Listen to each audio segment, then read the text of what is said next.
Elon Musk's xAI recently pulled off an incredible feat of engineering. In just 122 days, they built Colossus, one of the world's most powerful AI data centers, right in Memphis, Tennessee.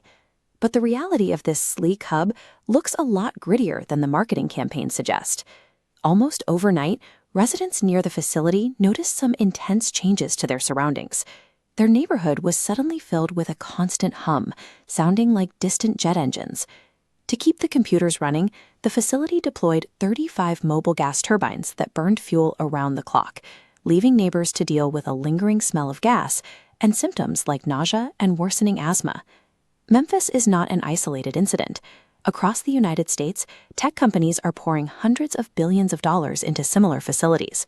Back in 2010, there were roughly 300 data centers under development nationwide. By the end of 2024, that number had quadrupled to over 1,200. Inside these warehouses, traditional storage racks have been replaced by thousands of power-hungry GPUs. A single modern data center can consume as much electricity as a small city of 100,000 homes, equivalent to every light, heater, and electric vehicle charger in that community running at once. The rapid growth of AI has now triggered the largest and loudest industrial build-out of the 21st century, creating a massive physical footprint for technology marketed as weightless and invisible. Computers have been around for half a century, and the internet has been running at scale for 30 years. So why is the current AI boom specifically triggering an energy crisis? It comes down to a core shift in how we compute. The early internet was built on CPUs, or central processing units. These chips are efficient generalists, perfect for running spreadsheets or managing databases. The generative AI we use today requires parallel processing, the ability to render millions of operations simultaneously. That requires replacing CPUs with GPUs, or graphics processing units. That computational power demands a massive amount of electricity.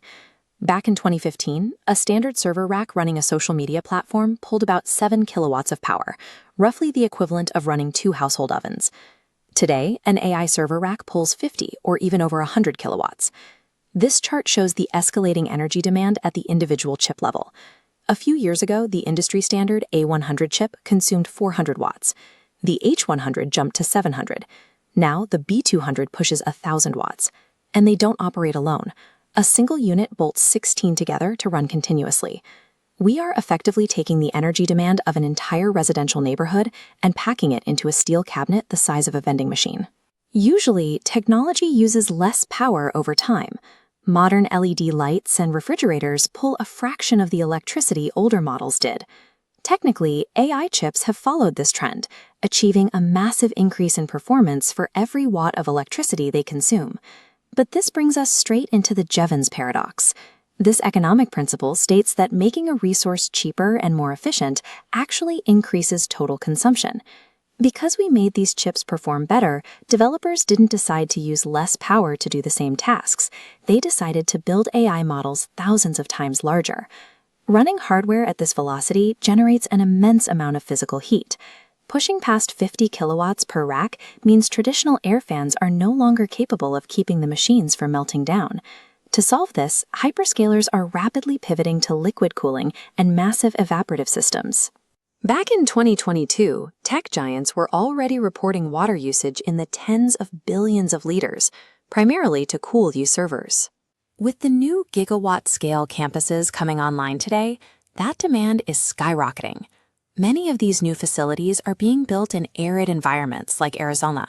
In these deserts, massive data centers are now drawing from the exact same strained water tables as local farmers and residential subdivisions. The pursuit of artificial intelligence is physically draining the water and occupying the land of the local communities that host it.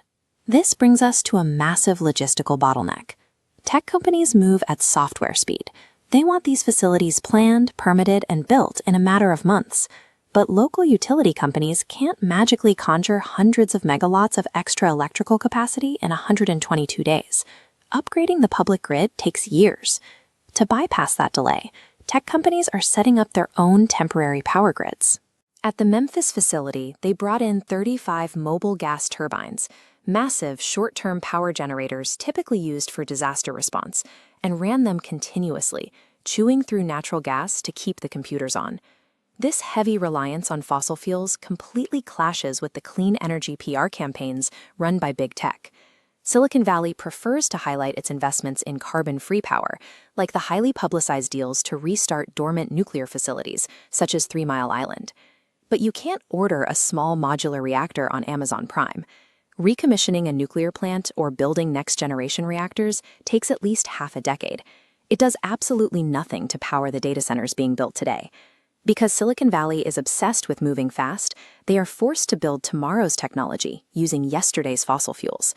The immense scale of this energy demand has finally triggered federal intervention. The administration recently summoned the heads of these tech giants to the Oval Office and announced the Ratepayer Protection Pledge. In short, the White House told big tech that if they want gigawatt data centers, they have to build or buy their own power plants instead of draining the public grid and driving up local utility bills. But this pledge has a glaring physical flaw. Even if a tech giant successfully builds a private gas plant to generate its own electricity, it still has to use public transmission lines to deliver that power to the data center.